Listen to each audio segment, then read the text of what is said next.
அனைவருக்கும் வணக்கம். இன்றைக்கி நம்ம பார்க்க போகிறது வந்து பேக்கரியிலலாம் சாப்பிட்ருப்போம், பார்த்துருப்போம். பால் பண்ணி தான் நம்ம செய்ய போகிறோம். வாங்க வீடியோக்குள்ளே போய் பார்க்கலாம். பவுலில் 1/4 கப் நல்ல கெட்டி தயிர், சர்க்கரையை மிக்சியில் போட்டு பொடி பண்ணின சர்க்கரை 2 டேபிள் ஸ்பூன், 1/4 டீஸ்பூன் வந்து பேக்கிங் சோடா. நல்லா இப்படி அடித்து எடுத்துக்கணும். நல்லா அடித்தோம்னா ஒரு க்ரீம் மாதிரி வரும். அந்த அளவுக்கு நல்லா அடித்து வச்சுக்கணும். தயிர் வந்து நல்லா கெட்டியாக இருந்தால் ரொம்ப நல்லாயிருக்கும். இந்த மாதிரி க்ரீம் மாதிரி வந்துருச்சு பாருங்கள். 1 கப் மைதா மாவு, 1 டேபிள் ஸ்பூன் வந்து நெய்.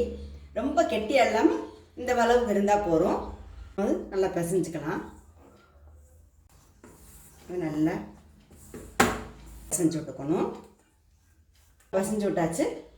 இப்போ தயிர் எடுத்த அந்த 1/4 கப்பில் தண்ணி எடுத்து கொஞ்சம் கொஞ்சமாக தெளித்து பிசையணும்.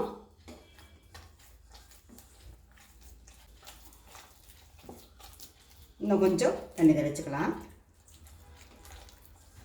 1/4 கப் தண்ணி சரியாக இருக்குது பாருங்க. இந்த மாதிரி பிசைஞ்சு எடுத்துக்கணும். அரை மணி நேரம் இது இப்படி இருக்கட்டும். நம்ம கலக்கி வச்ச மாவு ஊறட்டும்.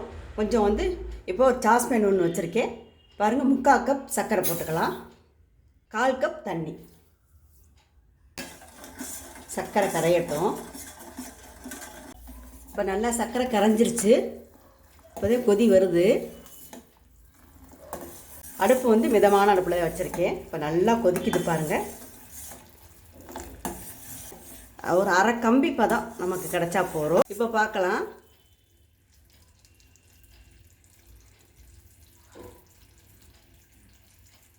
இந்த அரை கம்பி பதம் வந்துருச்சு. இப்போ அடுப்பு ஆஃப் பண்ணிடலாம். கொஞ்சம் வந்து தக்காளி கலர், சிவப்பு கலர் கொஞ்சம் போட்டுக்கிறேன்.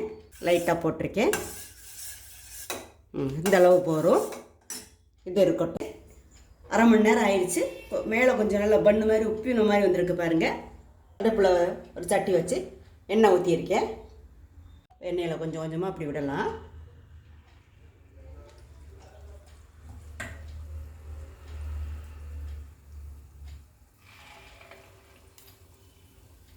கொஞ்சம் கொலகொலந்தே இருக்கும்.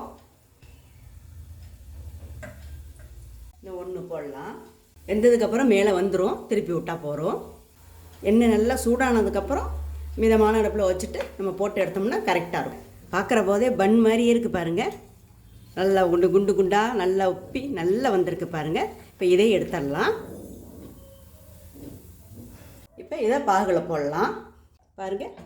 இந்த பாகில் நல்லா போட்டு நல்லா பெரட்டி எடுத்துடலாம்.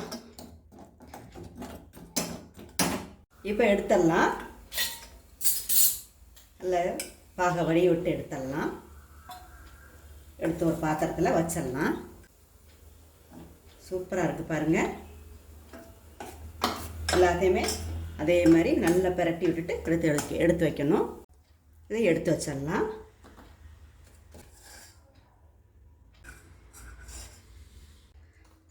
பாருங்க, பால் பன் நமக்கு கிடச்சிருச்சு. பேக்கரி ஸ்டைலில் நம்ம செஞ்சிட்டோம் பாருங்கள். உள்ளே எவ்வளோ சாஃப்டாக இருக்குது பாருங்கள்.